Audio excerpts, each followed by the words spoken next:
I've spent the past 6 months watching my pencils fade, and now it's time to show you what I discovered. But this isn't just a simple fade test. I've researched all the different approaches to find the most accurate way to measure how pencils fade over time, and I've been recording the slow progress of every color every few weeks to see which brands fade the fastest, which brands fade after some time, and which brands don't fade at all. I found a very distinct pattern. Really? In every brand that faded, consistently the same color faded first across the board. Oh, you gotta tell me.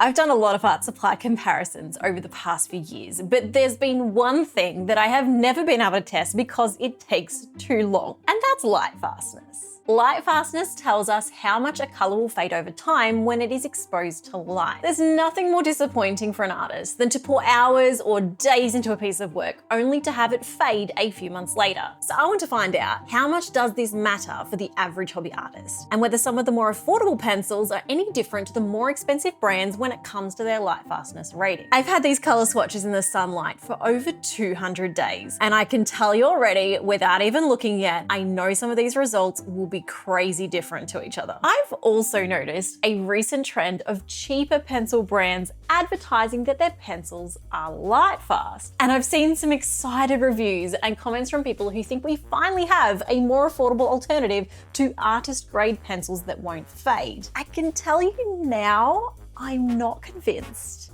And I think there's some sneaky marketing happening here, which I plan to explore during these tests. I know I'm not the first person to test for Lightfastness. There have been many artists before me that have tested some swatches of different art supplies over months or even years to see how they have changed. But here's why this test is different.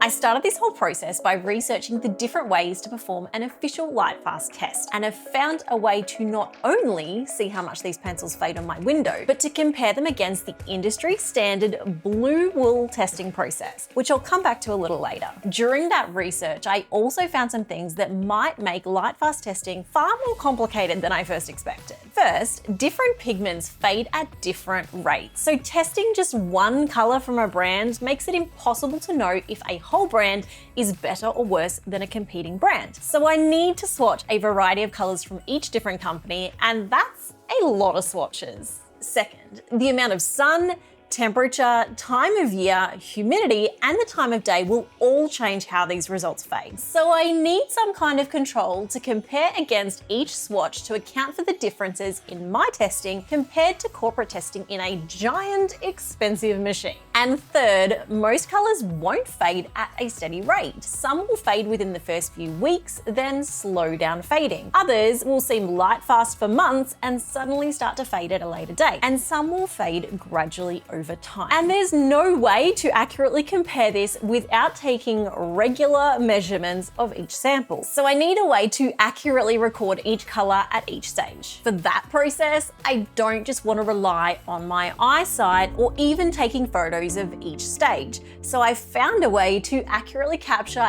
every color in a database, measuring it again every 2 weeks and writing in the new data. And by the end, I'll be able to mathematically and hopefully accurately measure the exact changes in every color on my giant set of swatches. Because you know, if I'm doing this, I'm really doing this. You're doing the Lord's work. You know that, right? I mean, this is really, really important stuff. What you're doing is so scientific and so consistent. I am gobsmacked that the colored pencils, I would have never thought that they would have, not in 6 months. You know, I would have thought maybe 10 years maybe, but not 6 months. That's crazy. Before I even get close to testing these swatches, I need to actually prepare the swatches. That means a lot of ruling and a lot of swatching. I've chosen an archival paper for the pencils so that I don't accidentally accelerate the fading further with other factors. And I've chosen 12 main colors from each of my brands to hopefully give us a good range of colors to test and compare. I've tried to include as many of the most popular pencil brands as I can, and I've allowed space for 3 swatches of each each color. One to be tested against the sunlight, one as a control that will live in a dark drawer in my studio, and a third that I'll swatch at the very end of this whole process, just in case our control also fades over the next few months. This was supposed to be the easy part, but I have been swatching pencils for over 6 hours, and I haven't even started on the markers that I also wanted to include in this test. I think I've got 2 pages left and I've made so many mistakes on this page. The color's wrong, and that happened again here. And then I've got here and I've rubbed them out and realized that I've written them wrong again. I can't feel the tip of my finger right now. I've done so many swatches in the last 3 days. And so like, I can feel this, but this is like numb, and it's been numb for the last 3 days straight. Okay, the markers were a lot quicker and easier to swatch, and by the end of all of this, I had a beautiful array of colors that felt like an art piece in itself. An art piece that is about to be slowly destroyed over time. I have 2 things I need to do. First of all, we need to cut all of these in half so that we can actually put one half away, put the other half on the window, and start this whole thing. But before I do that, I want to get an accurate measurement of the current colors as they are. And for that, I have a special tool. This is the NYX Mini 3 color scanner. You can use it to scan the color of any item, giving you the digital hex code reference number that you can use to recreate that color. You can scan your art, your furniture, your clothes, or even your cat. I'm using it today to give us a measurable number that we can use to see just how much these colors are going to change as they fade. Every few weeks, I'll be measuring what each of these colors currently are and recording all that data in a spreadsheet. So by the end, I won't just be trying to assess all these changes by eye. I'll be able to mathematically work out exactly how much they have changed. It's been 2 weeks. I would hope that not much has changed in 2 weeks, but I can already see, just at a quick glance, that there are some colors that are pretty faint already. We did come across a few problems straight away. First of all, the blue tack melted on day 1. So I've upgraded to some 3M Velcro, and we've had a few strays falling off, and the rest of these didn't work as well. Wait a second. No, just that one. Okay, that one I didn't take the backing off the double-sided sticky tape, so that one's on me. But the rest, they have come unstuck from the heat. So hopefully they can handle the rest of the time that they're going to be up on the window. Remember how I mentioned earlier about the industry standards for Lightfast testing? So a lot of brands do their own in-house testing and claim on their pencil boxes that they are highly Lightfast. But there are only 2 types of Lightfast tests that are officially recognized as an industry standard acceptable test for colored pencils. The first is called the ASTM D6901. This is managed by the American Society of Testing and Materials and was specifically designed for testing colored pencils with their wax or oil-based cores. This uses a sunlight test and a xenon arc test to simulate the effects of sun exposure, then allocates each pencil with a score between 1 and 5, with 1 being the very best Lightfastness and 5 being the worst. To be considered Lightfast by this standard, pencils must score a 1 or 2. And for a set of pencils to be considered Lightfast, every pencil must pass the test. The second method is the blue wool scale. With the blue wool test, the swatches of pencils are exposed to light at the same time as a sample of wool that has been dyed with different blue pigments that have each been designed to fade at very specific times. So regardless of how you do your testing, whether it's in all light, no light, whatever, this becomes a consistent second level of control where if you and I did the same test in any other sense, we'd probably have different results because we're in different parts of the world, different light, whatever. Yeah. This kind of helps to make everything a bit more consistent again. Each of the 8 pigments on the blue wool sample are twice as Lightfast as the one before it, so they fade in order from top to bottom. And by comparing my own pencil results to my blue wool results, I can then convert this to match industry standard testing using my blue wool results as a calibration or a conversion chart. So instead of just saying this marker fades quicker than this one, I'll be able to fairly accurately work out how well each pencil or marker will perform. form over time. And I've spoken to Seaton from the Coloured Pencil Society of America to find out more about what I can expect from this testing. So we actually use D5380. That's the sunlight exposure test. In the middle here we have the blue wool. So this is what we put this in. Put it in there and cover it up. So when this is shut, the sun can't get in there. It's closed very tight. So only this part is exposed to the sun. So when we open it up, you can see that that's only half of the swatch. So your control is right there on the window, just blocked. Right there. We use the third strip here and a little Munsil card. What we're doing is matching it up. When this third one reaches that color, that's when we know it's time to pull it in. And so when that happens, we pull it in and we have a panel of 5 people who analyze the results, and they're just by eye. We take an average of those 5, and that's how we get our final result.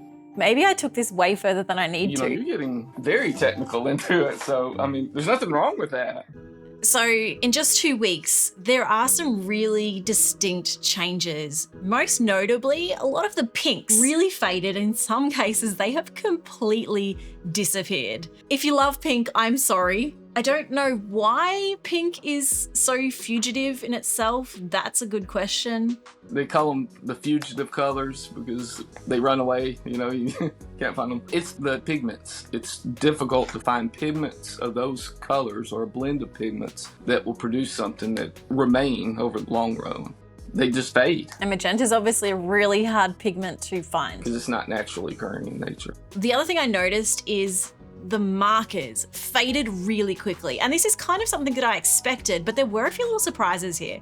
Most of these are fading pretty similarly, but the Pantone markers that are new and that are apparently Lightfast and that are a water-based marker are holding their ground so far. They have barely changed, which is really impressive. The Faber-Castell Pitt Artist Pens are also really holding the same color, and I wish I had more of them here to show you some of the other colors. But the real surprise here is actually how well the Crayola Super Tips have held up. Other than the pink, which we know is the first to fade, some of these colors have barely changed, and I'm really impressed.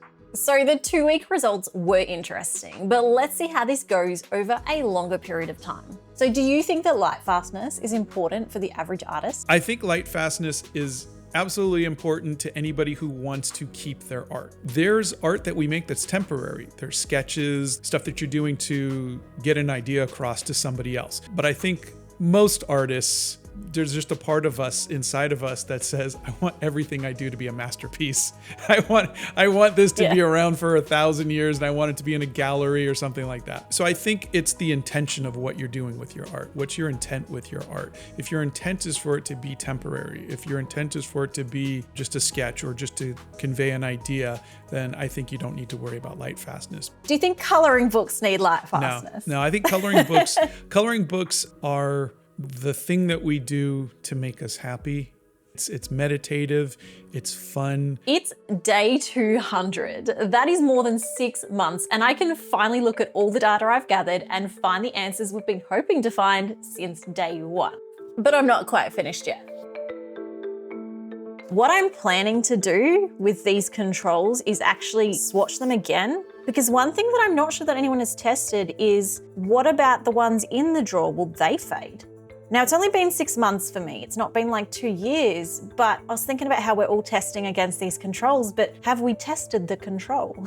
Yeah, that's true. That's true. I didn't even think about that. Especially the markers, because markers are prone to fade, and it's like, if you keep your art in a drawer, will it actually last or will it still fade? So I want to answer that as well. I spent a whole day re-swatching these, and in hindsight, I probably didn't need to, because even the least Lightfast pencils and markers here didn't change color at all from the original control samples, which meant that this probably was a bit of a waste of time, and I probably could have just spot checked a few of the lowest rated supplies.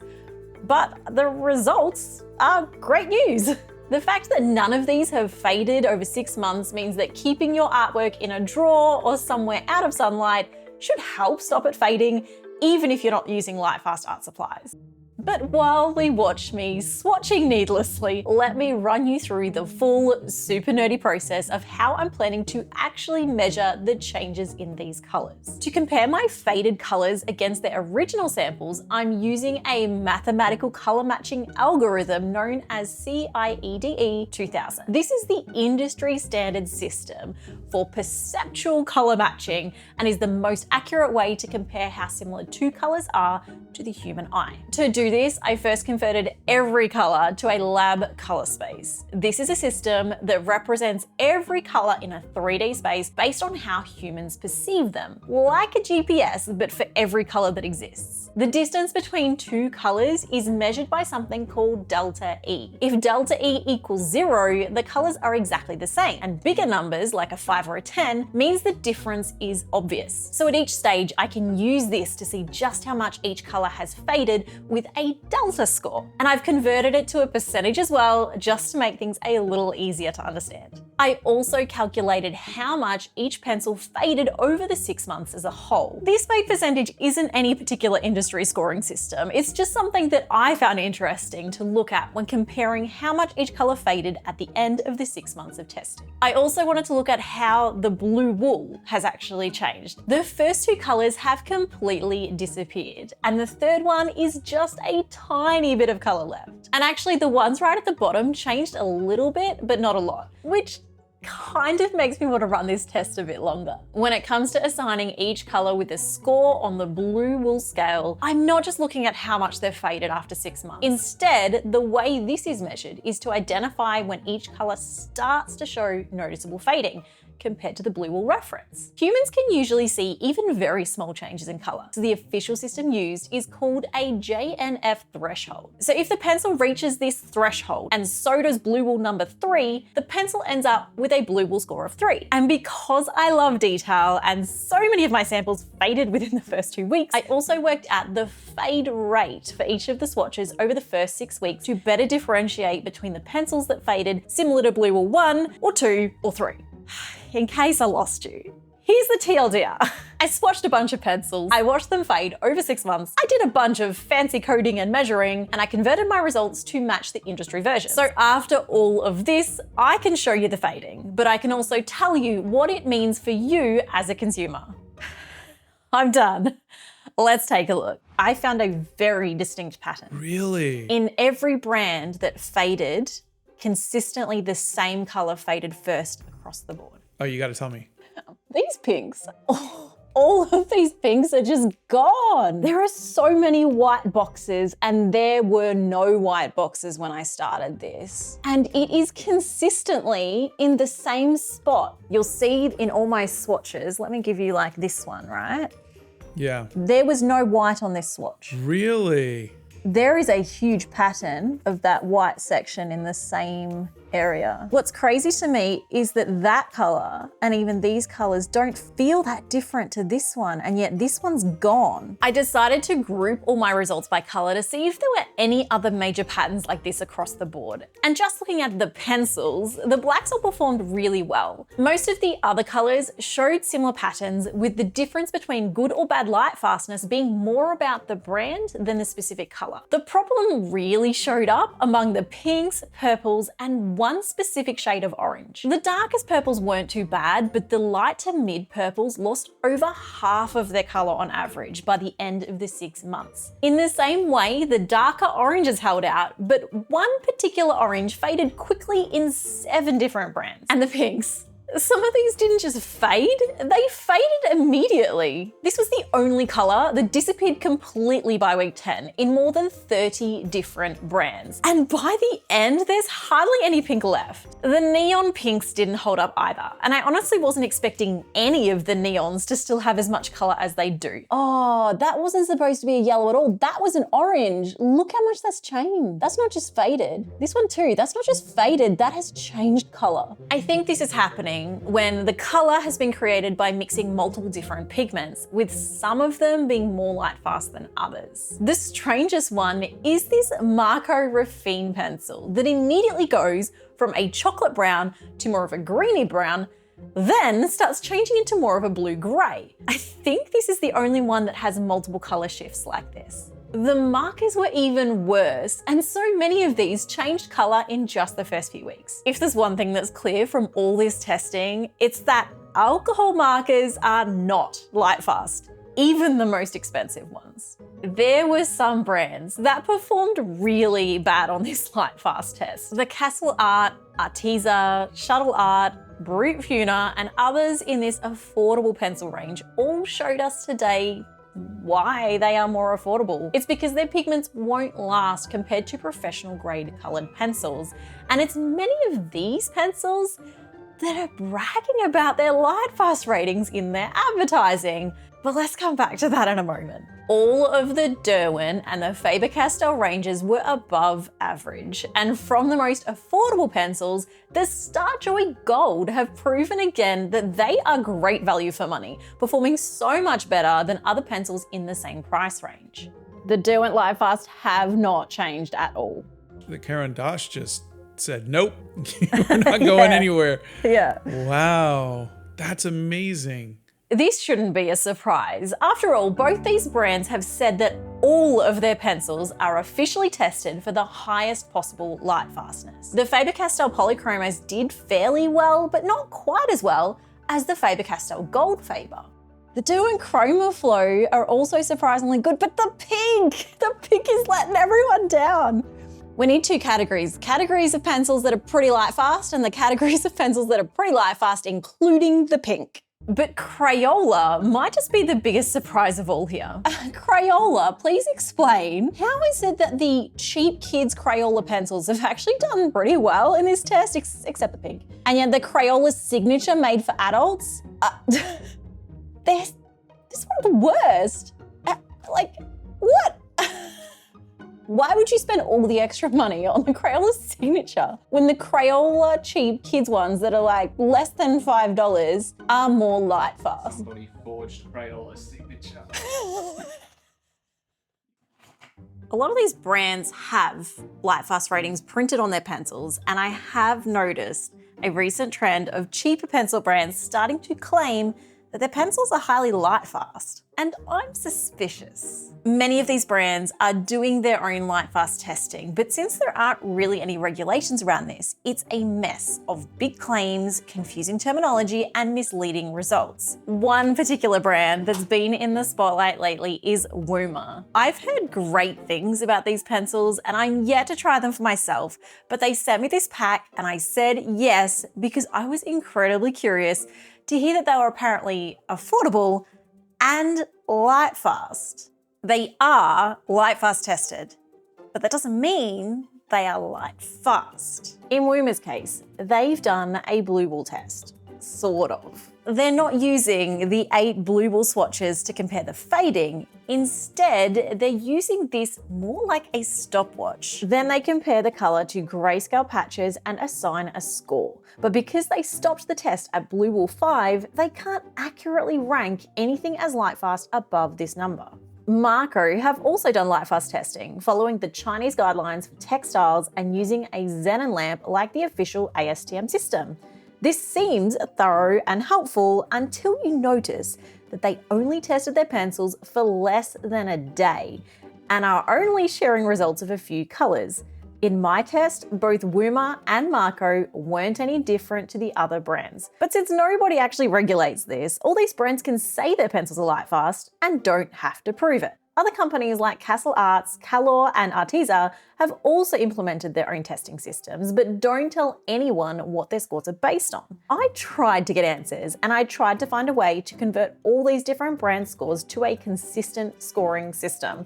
And there was just not enough information across the internet for me to do this. So hopefully, even if the brands aren't being clear, my own testing can help to give you a better cross-reference of which brands and which colors are actually Lightfast. And a quick shout out to the brands like Derwent, Holbein, Faber-Castell, and Caran d'Ache, who make their Lightfast testing results far more transparent and easy to find. Now, this testing was mostly about pencils, but I did test a few markers, mostly just for my own curiosity. Yeah, these are bad. And now, especially with the alcohol markers, I expected these to fade, but I'm still pretty disappointed at the actual results.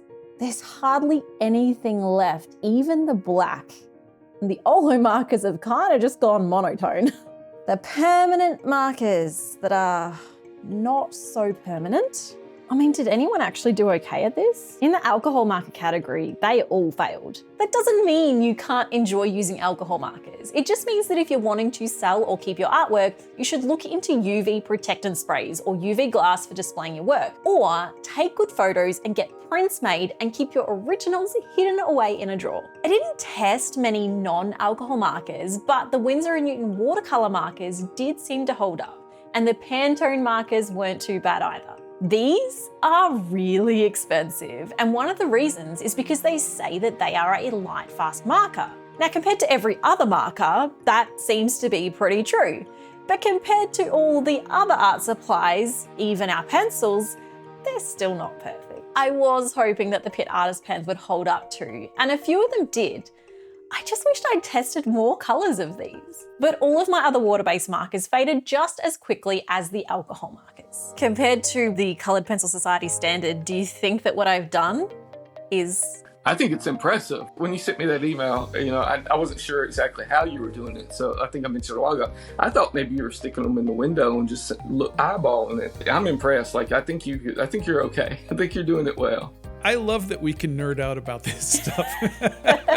This is not as interesting, I'm sure, to the layperson, but... Wait till you see my spreadsheets, I'm telling you. When it comes to finding the most Lightfast coloured pencils, it's not surprising that the winners are the Caran d'Ache Luminance and the Derwent Lightfast pencils. These also performed the best in all the other testing that I've done in the past against even more brands than I've tested here.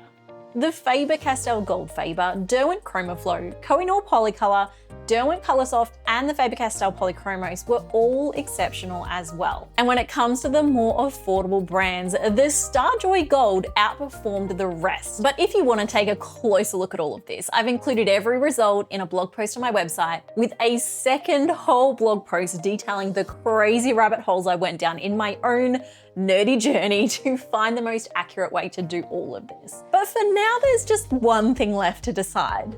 Am I done, or are we putting these back on the wall for another year? Okay, we've finished filming, but I had to add this last comment regarding brands that are just messing up their Lightfast testing. I have come across the Calor Pencils Lightfast chart.